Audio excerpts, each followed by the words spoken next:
2016 presidential winner prediction based on actual data. With almost 5 months to go until the election, who will win in November?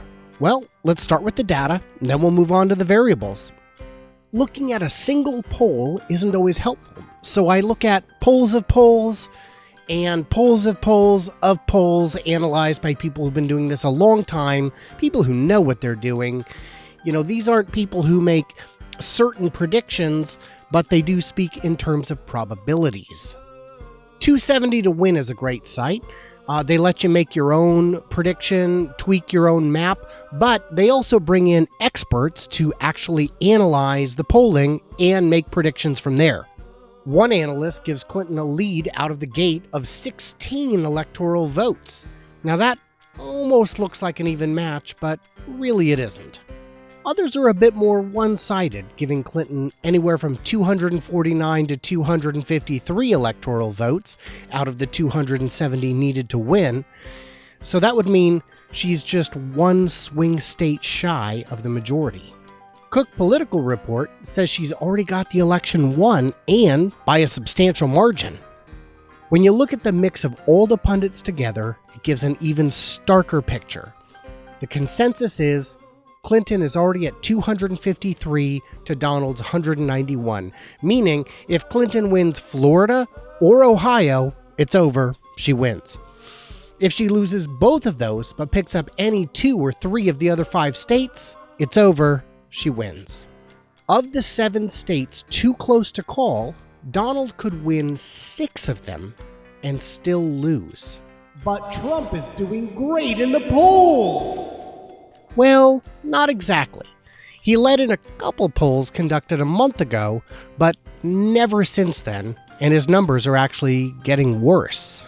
Let's look at Obama versus Romney in 2012 at this point in the election. Pretty steady, but not great. Now look at Clinton versus Donald over the same period. Much more erratic, but also much worse for Donald. Let's make Clinton's line green and Donald's line purple, and then overlay the 2 charts for comparison's sake. While Clinton has had lower lows, she's also had higher highs than Obama did. But Donald has never yet even once reached the polling figures that Mitt Romney had, and Mitt Romney got crushed in that election. If we follow this out to Election Day, you can see how much room Donald has to make up. It's kind of a lot. Sam Wang from the Princeton Election Consortium has been at this for a while, a few elections now, and he's easily in the top 2 poll interpreters. He says if the election were held today, it would be Clinton 325 to Donald's 213. Based on the polls, Mr. Wang performs quadrillions of election outcome simulations. This is the chart showing the results based on current polling.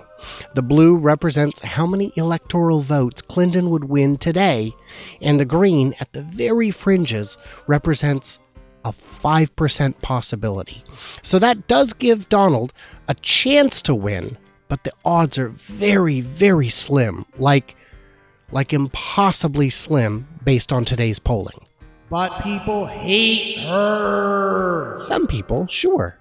But more people hate Donald. His disapproval ratings are even worse than hers.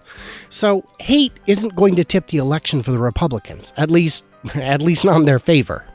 But she's a Clinton! Well, actually, Bill Clinton is the most popular living ex-president. He presided over a time of prosperity, reduced the debt to the point we actually had to consider what to do if it ended entirely, and people still ask him to come out and stump for them. That's something you don't see with either of the Bushes. But she's corrupt. It's really about perception. Her fans say she isn't, her opponents say she is, but very little of the mudslinging so far has managed to stick. Now let's talk about Donald's real problem. His campaign is broke. Yes, he ran a very cheap primary, but benefited from an incredibly wide field of GOP contenders, and he also got billions in free press. He can count on more free publicity through November, for sure, but that's not necessarily enough. The billion-dollar war chest needed to mount a serious campaign covers a lot of things beyond just being in the news. Campaign offices and staff are not free. Get out the vote and field organizing are not cheap. Media buys, meaning ads, can cost tens of millions of dollars per month. In June of 2012, Romney paid $10 million for ads, and Obama paid $38 million for ads. His own fundraisers are admitting they're unlikely to hit even half his billion-dollar target, and maybe only 30% or less of what Clinton raises. When he was given a list of 20 names to call about fundraising, he only called 3 or 4 before just giving up. But he's got the most votes of anyone in primary history. Well, no, he has the most votes of any Republican primary candidate, but Obama got more and Clinton actually got more in 2016. More importantly, in the Republican primaries, nobody has ever voted against a candidate more strongly than they have with Donald. But he can self-finance. No, he couldn't. It's a billion-dollar job, and even by his own lofty estimates, he only has a couple $100 million in cash. He would have to fire sale off buildings, and in doing so, lose 30, 50, 70% of the value, and even then, he couldn't do it fast enough to ramp up to get the money he needs. What do the betting markets say? Though far from perfect, there is wisdom amongst the invested masses willing to put their money where their mouths are. Predict It gives 2-to-1 odds against Donald. So if you're confident he can win, there's some, easy money to be made there. They also give exceptionally long odds on a Donald landslide. So, max out your credit cards and go all in, because if you know you're right, you'll be as rich as Rockefeller come November. Now, I don't actually recommend that because, it's a terrible idea. PredictWise, which looks at the gambling odds plus polls, still comes up with 3-to-1 odds against. What about an October surprise? Anything can happen between now and November.